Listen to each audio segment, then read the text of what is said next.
அனைவருக்கும் வணக்கம். கடகராசினியர்களுக்கு இன்றைய நாளில் நீங்கள் இதை செய்தால் உங்களுடைய கடன்கள் அனைத்தும் நீங்கி செல்வ வளம் பெருகும். அந்த வகையில் இன்றைய நாள் என்ன நாள்? கடகராசினியர்களான நீங்கள் இன்றைய நாளில் என்ன செய்ய வேண்டும், என்ன செய்யக்கூடாது, என்ன செய்தால் என்ன மாதிரியான நன்மைகள் எல்லாம் உங்களுடைய வாழ்வில் ஏற்படும் என்பது குறித்தான முழுமையான பதிவை தான் இந்த வீடியோல நம்ம விரிவா பார்க்க போகிறோம். அந்த வகையில கடகராசினியர்களை பொறுத்த வரைக்கும் இன்றைய நாள் உலகில் அருளையும் பொருளையும் அள்ளி தரக்கூடிய அக்ஷய திருதியை நாள் உலகெங்கிலும் மிக விமர்சையாக கொண்டாடப்பட இருக்கு. அப்படிப்பட்ட இந்த அக்ஷய திருதியை நாளை பொறுத்த வரைக்கும் தமிழ் ஆண்டின் முதல் மாதமான இந்த சித்திரை ஆன்மீக வளமும் பொருள் வளமும் ஒன்றாக தரும் புண்ணிய மாதமாக கருதப்படுகிறது. இந்த மாதத்தில் தொடர்ச்சியாக வரும் முக்கியமான வைபவங்கள் மனித வாழ்க்கையை உயர்த்தும் அரிய வாய்ப்புகளை அளிக்கின்றன. அவற்றில் முக்கியமானவை அக்ஷய திருதியை, நரசிம்ம ஜெயந்தி, சித்ரா பௌர்ணமி ஆகும். அக்ஷய திருதியை ஏப்ரல் மாதம் 20ஆம் தேதியும், நரசிம்ம ஜெயந்தி ஏப்ரல் மாதம் 30ஆம் தேதியும் மதுரையில் கோலாகலமாக நடக்குங்க. இந்த சித்ரா பௌர்ணமி விழாக்கள் குறிப்பாக அழகர் வைகை ஆற்றில் இறங்குவது மே 1ஆம் தேதியும் நடைபெறுவதால் இந்த 3 வைபவங்களில் சிறப்புகள் குறித்து இந்த பகுதியில் நாம் காணப்போகிறோம். அந்த வகையில் அக்ஷயம் அப்படின்னா என்ன என்று பார்க்கும்போது அக்ஷயம் என்பது குறையாதது, அழியாதது என்றும் பெருகுவது என்று பொருள். திருதியை என்பது 3வது திதி. இவை இரண்டும் இணையும் நாள் அக்ஷய திருதியை எண்ணப்படுகிறது. இந்த நாளில் செய்யப்படும் இந்த நற்செயலும் 100ஆகவும் 100 ஆயிரமாக பல்கி பெருகும் என்று சாஸ்திரங்கள் கூறுகின்றன. திருதியை திதி இயல்பாகவே சுப திதி, அதுவும் வளர்பிறையில் வருவது இன்னும் அதிகமான மங்களத்தை தருகிறது. அதேபோல் வளர்பிறை என்பது வளர்ச்சி, விருத்தி, பெருக்கம் ஆகியவற்றை குறிக்கும். ஆகவே இந்த நாளில் தொடங்கப்படும் செயல்கள் அனைத்தும் நிறைவும் முன்னேற்றமும் அடையும் என கூறப்படுகிறது. அதேபோல் இந்த திருதியையில் ரம்பா திருதியை போன்ற பல உண்டு. திருதியை திதி பல மாதங்களில் பல்வேறு பெயர்களால் போற்றப்படுகிறது. அக்ஷய திருதியை குறையாத புண்ணியத்தை தரும் நாள். ரம்பா திருதியை அழகு சௌபாகியம் தரும் நாள். கௌரி திருதியை கௌரி வழிபாட்டிற்கு உகந்தது. சௌபாகிய கௌரி விரதம் திருமண நலன் வேண்டி கடைபிடிக்கப்படும். இதில் மிகச் சிறந்தது எல்லோரும் அனுசரிப்பது அக்ஷய திருதியை.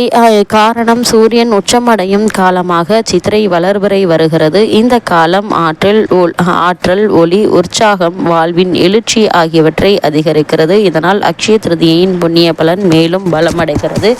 திருதியை திதி என்பது வெறும் கால அளவல்ல, அது ஒரு வாழ்க்கையின் வளர்ச்சியின் சின்னமாக அமைகிறது. இவற்றுள் முதல் திதி பிரதமை ஆரம்பம், 2ஆம் திதி த்விதியை இரட்டை நிலை, 3ஆம் திதி திருதியை விருத்தி, விரிவு, பெருக்கம் என்பதை உணர்த்துகிறது. அது மட்டுமில்லாமல் இந்த அக்ஷய திருதியை பொறுத்தவரைக்கும் இந்த காலத்தின் சுபம், திதியின் மங்களம், இயற்கையின் வளர்ச்சி, சக்தி, இந்த 3ம் இணைந்த அரிதான தெய்வீக நாள். அக்ஷய திருதியை குறித்து பல்வேறு புராணங்கள் விளக்கமாக எடுத்துரைக்கின்றன.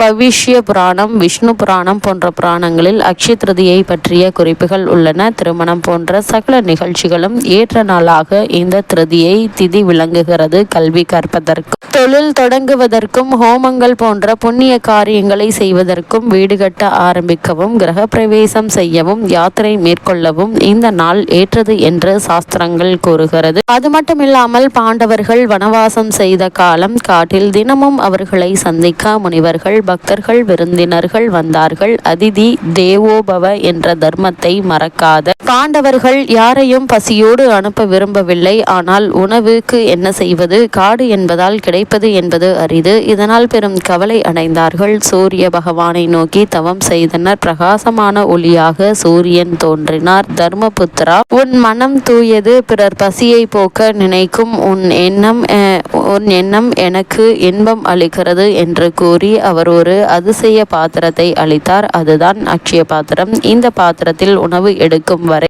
எத்தனை பேருக்கு வேண்டுமானாலும் உணவு குறையாமல் கிடைக்கும். ஆனால் அவள் சாப்பிட்ட பிறகு அந்த நாளுக்கான அன்னம் நிற்கும் என்று சூரியன் அருளினார். காட்டில் இருந்தாலும் அவர்கள் இல்லம் அன்னதான மையமாக மாறியது. யார் வந்தால் யாரும் பசியோடு திரும்பவில்லை. அள்ள குறையாத அன்னத்தை தந்த அக்ஷய பாத்திரம் கிடைத்த நாள் இந்த அக்ஷய திருதியை. திருதியை. அது மட்டுமில்லாமல் அக்ஷய திருதியை அன்று குசேலனுக்கு கண்ணனின் அருளால் ஏராளமான செல்வம் கிடைத்தது. அக்ஷய திருதியை நாளில் சென்று சேவிக்க வேண்டும் என்று அவர் திட்டமிடவில்லை. கண்ணனிடம் சென்று தன்னுடைய வறுமையை நீக்கிக் கொள்ள வேண்டும் என்பதும் அவருடைய திட்டம் அல்ல. தன்னுடைய தோழனாகிய கண்ணன் எப்படி இருக்கிறான் என்று பார்த்து கொண்டு வர வேண்டும் என்ற நினைப்பிலேயே புறப்படுகின்றார். அவனுக்கு ஏதாவது கொடுக்க வேண்டும் என்பதற்காக ஒரு சிறு துணியில் அவள் எடுத்துக்கொண்டு புறப்படுகிறார். அந்த எளிமையான உணவுதான் அவரிடத்தில் கொடுப்பதற்கு இருந்தது. அதை இடுப்பில் கட்டிக்கொண்டு கண்ணனிடத்திலே கொடுக்கின்றார். இப்பொழுது அவர் கண்ணனிடத்திலே எதுவும் வாங்கவில்லை. இடுப்பில் கட்டியிருந்த அவளை கண்ணன் எடுத்துக்கொண்டதும் அதுவே பற்பல செல்வமாக வளர்ந்தது.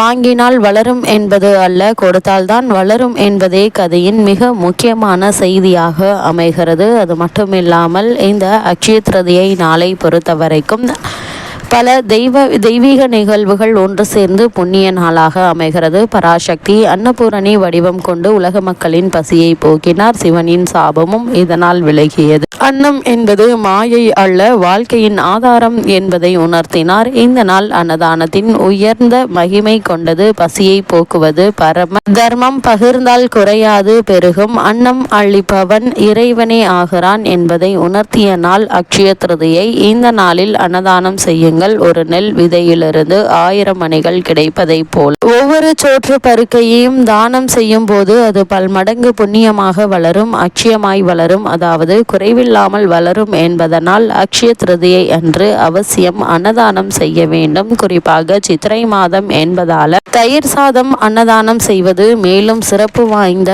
ஒரு நிகழ்வாக அமைகிறது. அது மட்டுமில்லாமல் இந்த அக்ஷய திருதியை பொறுத்தவரைக்கும் ராமர் அவதரித்த திரியோத யுகம் இந்த நாளில்தான் தொடங்கியது. அதேபோல் பகீரதன் மூலம் கங்காதேவி பூமிக்கு வந்த நாளும் இந்த அக்ஷய திருதியை நாளே. குபேரன் மகாலட்சுமியை வேண்டி வழிபட்டு செல்வங்களுக்கு அதிபதியாகும் வரத்தை பெற்ற நாளும் இதுவாக அமைகிறது. அது மட்டுமில்லாம இந்த அக்ஷய திருதியை நாளில் என்னவெல்லாம் வாங்கலாம் என்று பார்க்கும்போது அக்ஷய திருதியை அன்று சில பொருட்களை வாங்கினால் வீட்டில் அதிர்ஷ்டம் வரும். தங்கம், வெள்ளி, உப்பு மற்றும் மல்லிகைப்பூ வாங்கலாம். அக்ஷய திருதியை அன்று கடன் வாங்கக்கூடாது, யாருக்கும் தீங்கு நினைக்க கூடாது. அக்ஷய திருதியை அன்று விரதம் இருக்கலாம். ஏழைகளுக்கு அன்னதானம் செய்யலாம். சூரியனுடைய உச்சராசியில் பிதுர் ஆத்மகாரகனான சூரியனும் சந்திரனுடைய உச்சராசியில் மாதுர்காரகனான சந்திரன் பிரகாசிக்கும் ஒரு அமைப்பு வேறு எந்த நாளுக்கும் கிடையாது என்பதால் அக்ஷய திருதியைக்கு அவ்வளவு மதிப்பு.